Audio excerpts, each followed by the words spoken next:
Bonjour à vous, amis chers, si vous ressentez au plus profond de votre être ce vide, cette soif inexpliquée que rien ne semble étancher, alors ce qui va suivre va bouleverser tout ce que vous pensiez savoir sur votre âme. Je sais, c'est une affirmation audacieuse, mais croyez-moi, en l'espace de quelques secondes, et je dis bien quelques secondes, votre âme peut commencer à se remplir de la présence même de Dieu, instantanément, oui, j'ai bien dit instantanément, et je vais vous révéler comment grâce à un secret ancestral caché dans le psaume 42. Vous savez, si cette vidéo est arrivée jusqu'à vous, ce n'est pas un hasard, c'est un appel, un signal que Dieu vous envoie pour vous dire que la fin de cette sécheresse intérieure est à portée de main, et j'insiste, il est crucial que cette bonne nouvelle parvienne à toutes les âmes assoiffées et souffrantes autour de nous. Alors s'il vous plaît, si ce message résonne en vous, un simple clic sur le bouton j'aime peut le propulser vers ceux qui en ont le plus besoin, et surtout, restez avec moi jusqu'à la fin de ce moment précieux, car j'ai préparé pour vous une prière finale d'activation d'une puissance inouïe, une prière qui scellera cette vérité en vous et ouvrira les vannes d'une bénédiction que vous n'auriez jamais imaginée, et je vous le promets, les prochaines minutes que nous allons passer ensemble peuvent véritablement transformer le cours de votre existence. Vous savez, pendant des années, j'ai arpenté un chemin spirituel semé d'embûches, cherchant désespérément à combler ce que je ressentais comme un abîme insondable au fond de mon âme, une soif spirituelle si intense qu'elle me rongeait de l'intérieur, malgré mes prières, mes études bibliques, mes participations au service religieux, il y avait toujours ce sentiment persistant que quelque chose manquait, que je passais à côté de l'essentiel. J'avais beau chercher des réponses dans les doctrines, dans les livres de théologie, dans les sermons les plus éloquents, rien n'y faisait, cette soif demeurait. Et puis, un jour, alors que j'étais au bord du désespoir, presque prêt à abandonner toute quête spirituelle, une vieille amie, une femme d'une sagesse rare que je n'avais pas vue depuis des années, m'a parlé du psaume 42, mais elle ne m'en a pas parlé comme d'un simple texte à lire, elle m'a révélé un protocole, une manière d'approcher ce psaume qui a littéralement tout changé pour moi. Elle m'a dit que ce n'était pas juste un poème, mais une clé, une formule vibratoire capable d'ouvrir des portes insoupçonnées dans l'esprit et le cœur. Je dois admettre que j'étais sceptique au début, j'avais déjà lu le psaume 42 des dizaines de fois, je connaissais par cœur cette image de la biche qui soupire après les courants d'eau, mais je n'avais jamais perçu sa profondeur opératoire, sa puissance concrète. Pourtant, elle a insisté, elle m'a assuré qu'en suivant cette approche unique, des milliers de personnes, oui, vous avez bien entendu, des milliers d'âmes à travers le monde, avaient vu leur vie intérieure se transformer en plénitude en un clin d'œil, et elle a promis que je commencerais à ressentir un changement, pas dans des semaines, pas dans des jours, mais dans les minutes qui suivraient l'application de ce principe, une promesse que mon âme se remplirait de Dieu instantanément, comme le titre de cette vidéo l'annonce. Mais comment un texte ancien peut-il avoir un tel impact immédiat, une telle capacité à transformer la sécheresse en océan de paix? C'est le secret que je suis sur le point de vous dévoiler, et c'est bien plus profond que vous ne pouvez l'imaginer, car il ne s'agit pas seulement de lire des mots, il s'agit d'activer une fréquence, une dimension spirituelle qui est en vous. Permettez-moi de vous demander si vous avez déjà ressenti cette oppression, ce sentiment d'être à bout de souffle spirituellement, comme si vous marchiez dans un désert aride sans fin. Peut-être que vous vous êtes levé chaque matin avec une anxiété latente, un poids sur la poitrine, une quête de sens qui reste inassouvie. J'ai personnellement connu cette douleur, cette solitude même au milieu de la foule,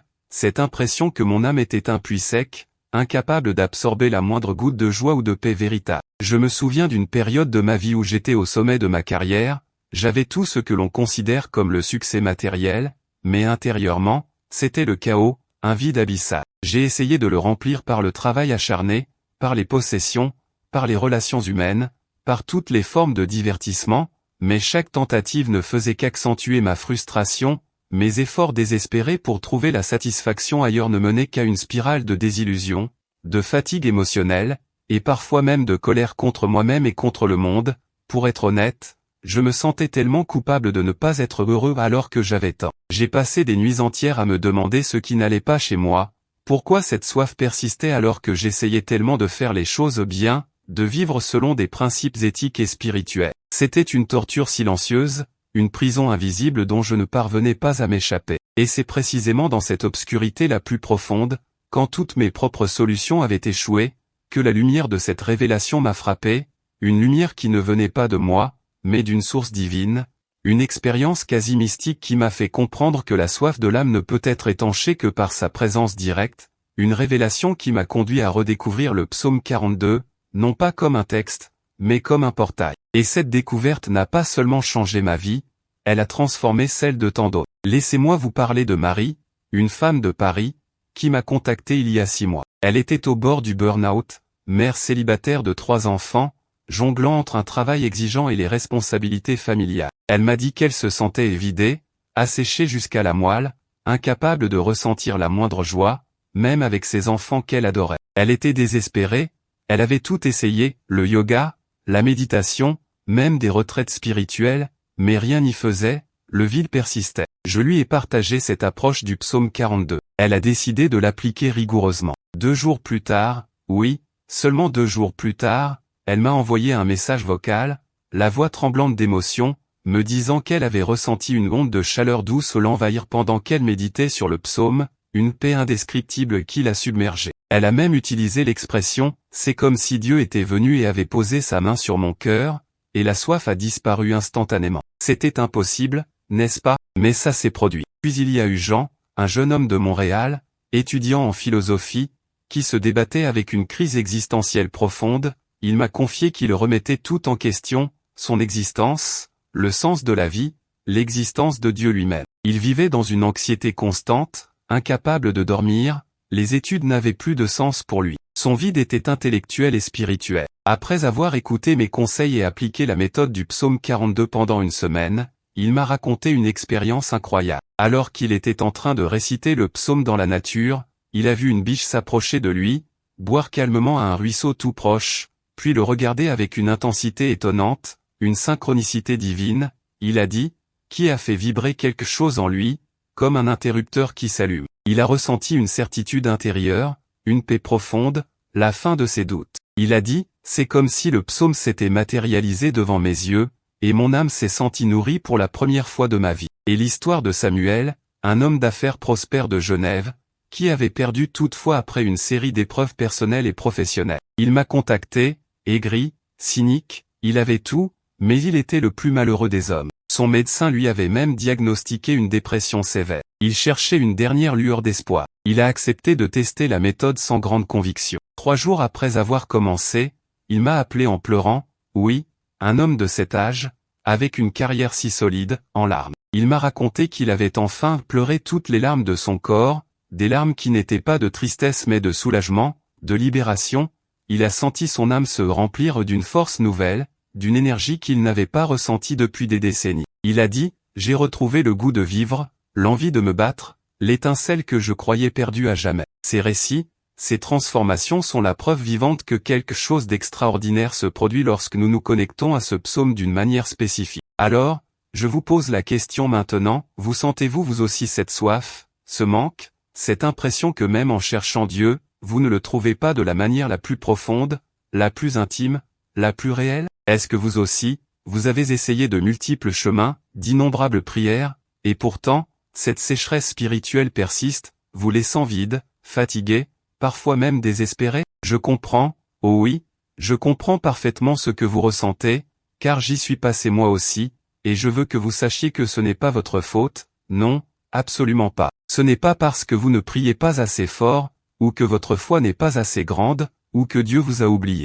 Loin de là. La vérité, c'est que nous vivons dans un monde où des forces subtiles, parfois invisibles, peuvent nous déconnecter de notre source divine, elles peuvent ériger des barrières, semer le doute, la distraction, et nous faire croire que cette plénitude est inaccessible, qu'elle est réservée à quelques élus. Mais je suis là pour vous dire que c'est un mensonge, une illusion. Votre âme est faite pour être remplie de Dieu, c'est sa nature première, sa vocation profonde, et la soif n'est qu'un signal, un appel urgent de votre être profond à retrouver sa source, à boire à cette eau vive qui ne tarit jamais. Et aujourd'hui, nous allons non seulement briser ces barrières, mais nous allons aussi réveiller en vous une sainte colère contre tout ce qui vous a maintenu dans cet état de soif, contre tout ce qui vous a dit que vous n'étiez pas digne, ou que c'était trop difficile. Non, ce n'est pas difficile, ce n'est pas réservé à une élite, et ce que je vais vous révéler maintenant est à la portée de chaque âme qui soupire après Dieu, et cela va changer votre perspective pour toujours, car il existe une méthode, un protocole précis issu du psaume 42.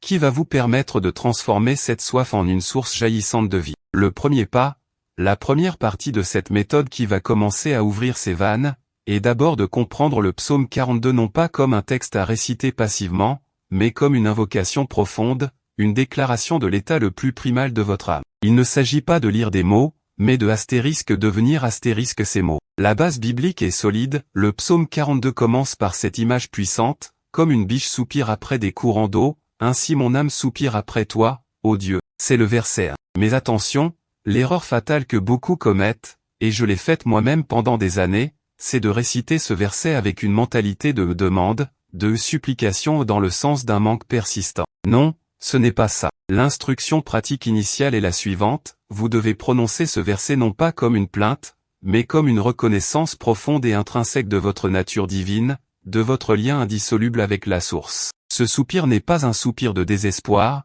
mais un soupir de reconnaissance, une activation. Imaginez la biche. Elle ne demande pas à l'eau de venir à elle. Elle court vers elle, mue par un instinct vital, une certitude que l'eau existe et qu'elle va la trouver. Votre âme doit faire de même. C'est le premier pas pour que l'âme se remplisse de Dieu instantanément. Mais il y a un contexte essentiel à comprendre, une deuxième partie à ce protocole qui va rendre cette activation encore plus puissante, et je vais vous la révéler juste après avoir partagé avec vous d'autres preuves de la rapidité et de la profondeur de cette transformation. Les résultats de cette approche ne sont pas que des sensations éphémères, ils se manifestent dans des changements tangibles et mesurables, souvent dans les heures, parfois même dans les minutes qui suivent la pratique initiale. Vous pouvez vous attendre à ressentir une paix profonde, un calme intérieur qui remplace l'anxiété et l'agitation, une clarté mentale nouvelle, une capacité à prendre des décisions avec sagesse, une joie inattendue, une légèreté dans le cœur, même face aux défis de la vie, et surtout, un sentiment de connexion profonde,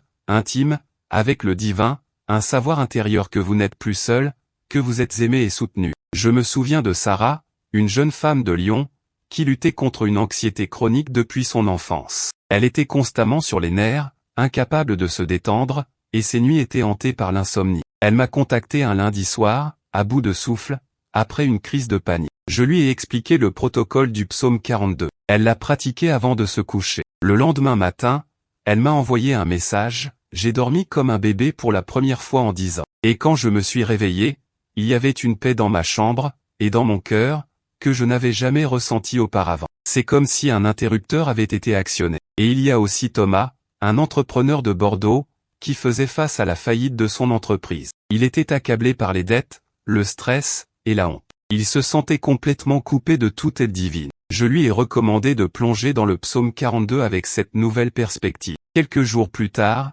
il m'a rappelé, sa voix empreinte d'une nouvelle détermination, je ne sais pas comment, mais la peur est partie. J'ai une clarté d'esprit que je n'avais plus depuis des mois. Et j'ai même eu une idée, une solution innovante pour mon entreprise, qui m'est venue comme une révélation. C'est comme si l'esprit m'avait soufflé la réponse. Ces histoires sont le reflet de la puissance de ce psaume lorsqu'il est abordé avec une intention juste et une compréhension profonde. Cela fonctionne parce que le psaume 42 n'est pas seulement un texte, c'est un canal énergétique, une prière vibratoire écrite sous inspiration divine pour aligner l'âme humaine avec sa source. Lorsque nous prononçons ces mots avec la bonne intention et la bonne vibration, nous activons des mécanismes spirituels qui attirent la présence de Dieu vers notre âme, la remplissant, la guérissant, la restaurant. Mais comment faire concrètement pour l'activer pleinement, pour libérer tout son potentiel? C'est le moment de la révélation complète, le protocole pas à accent grave pas que je vous ai promis. Alors, voici le protocole complet, étape par étape, pour que votre âme puisse se remplir de Dieu,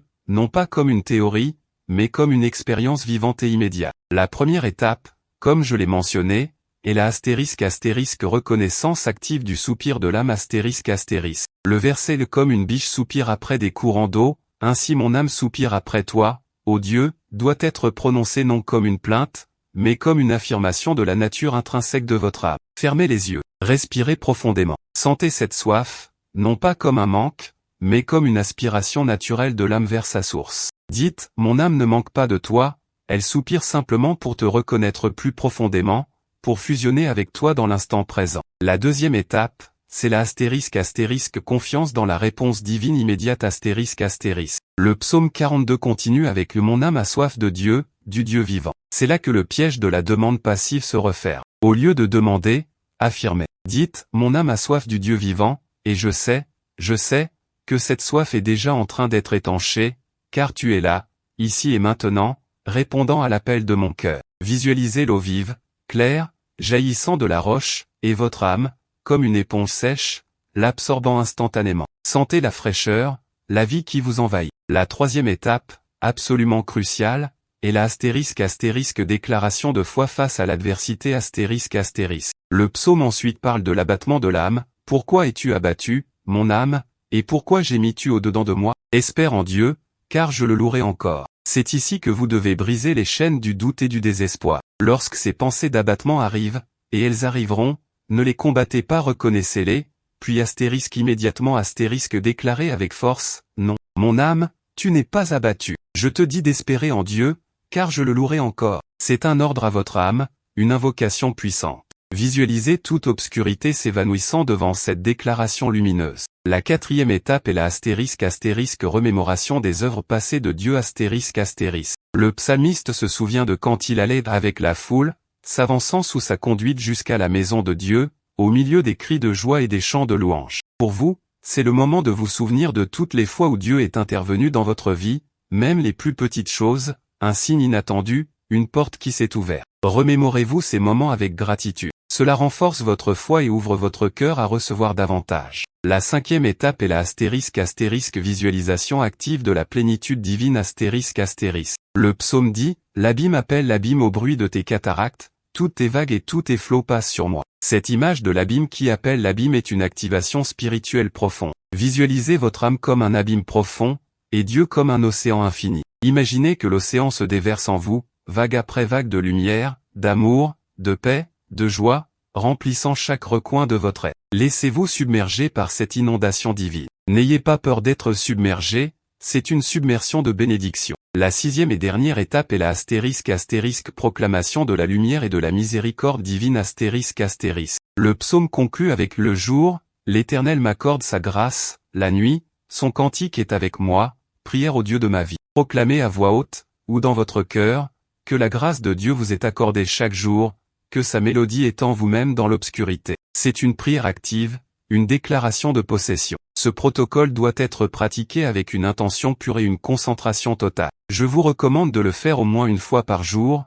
le matin au réveil, ou le soir avant de vous coucher, pendant 5 à 10 minutes. Mais n'attendez pas le moment imparfait, si vous ressentez la soif, même au milieu de la journée, même en pleine effervescence, prenez juste 1 minute pour l'activer. La clé est la constance et l'engagement émotionnel. Et si vous rencontrez des problèmes, si des doutes persistent, sachez que c'est normal. Le diable, l'ennemi de votre âme, ne veut pas que vous buviez à cette source. Il vous murmurera des mensonges. N'y prêtez pas attention. Revenez aux étapes, réaffirmez votre foi, et surtout, n'oubliez pas que Dieu est plus grand que tous vos doutes. J'ai failli ne pas y croire quand j'ai vu ces transformations se produire, mais elles sont réelles, et elles le sont pour vous aussi. Pour amplifier ces résultats, la ** consistance ** est essentielle. Faites-en une pratique quotidienne, un rituel sacré. Plus vous le faites, plus le chemin se trace dans votre esprit et votre âme, et plus la connexion devient forte et permanente. Pour aller plus loin, vous pouvez varier cette approche. Par exemple,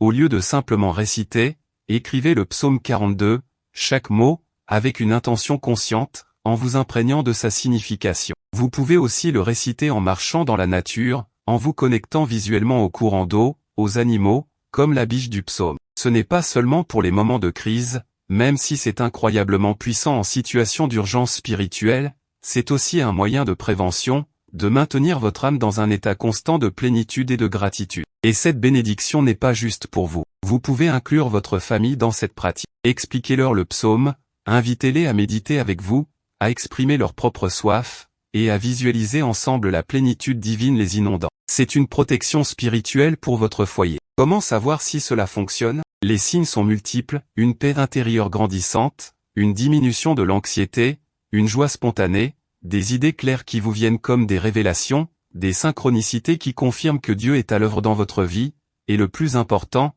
ce sentiment de votre âme qui se remplit, de cette soif qui s'éteint, remplacée par une satisfaction profonde et durable. Vous saurez que cela fonctionne lorsque la peur et l'incertitude feront place à une confiance inébranlable en la présence divine. Quand répétez le processus, chaque fois que vous ressentez un début de sécheresse, un besoin de renouveau, ou simplement par gratitude pour maintenir cette connexion. C'est un puits intarissable, et vous pouvez y puiser à volonté. Et maintenant, le moment que nous attendions, le moment de sceller cette vérité en vous, de l'activer au plus profond de votre être. Je vous invite à fermer les yeux si vous le pouvez, à respirer profondément, et à vous joindre à moi dans cette prière. Ce n'est pas une simple prière, c'est une déclaration d'activation, une invocation pour que votre âme se remplisse de Dieu instantanément, comme nous l'avons promis. Répétez ces mots après moi, dans votre cœur ou à voix haute, avec toute l'intensité de votre âme assoiffée, maintenant prête à être remplie. Père céleste, Dieu vivant, toi qui es la source de toute vie, de toute eau vive. Je me tiens devant toi,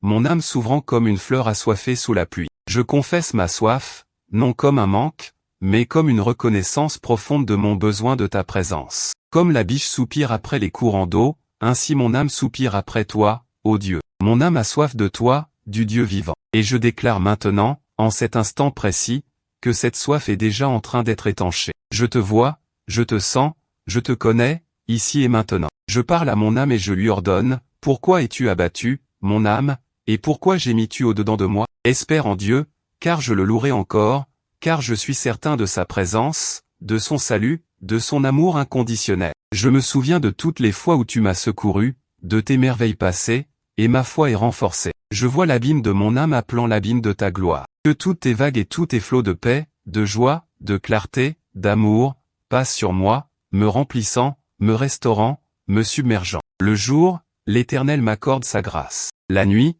son cantique est avec moi, une prière au Dieu de ma vie. Je reçois ta grâce, ta lumière, ta miséricorde, ta présence en cet instant même. Mon âme est remplie, transformée, restaurée, maintenant et pour toujours. Merci, Père, pour cette eau vive qui jaillit en moi, pour cette plénitude instantanée. Je suis ton enfant, nourri et étanché par ton esprit. Je déclare que je ne serai plus jamais assoiffé, car tu es ma source éternelle. Amen. Prenez un instant pour ressentir cette transformation, cette paix qui vous inonde. C'est réel, c'est palpable, c'est la présence de Dieu se manifestant en vous. Et maintenant que vous avez reçu cette bénédiction, cette révélation, cette clé pour étancher la soif de votre âme, j'ai une dernière demande, un appel à l'action naturelle, non pas pour moi, mais pour le monde. Si ce message a touché votre cœur, si votre âme a ressenti ne serait-ce qu'une parcelle de cette plénitude, alors partagez-le, s'il vous plaît. Envoyez cette vidéo à au moins une personne que vous savez être assoiffée, une âme qui cherche désespérément cette connexion divine, ce réconfort, cette paix. Permettez à cette bénédiction de se multiplier, de se propager comme des ondes, touchant des vies et des cœurs qui en ont désespérément besoin. Merci d'avoir été avec moi jusqu'à la fin de ce voyage. Que Dieu vous bénisse abondamment et que votre âme soit éternellement remplie de sa présence glorieuse. À très bientôt.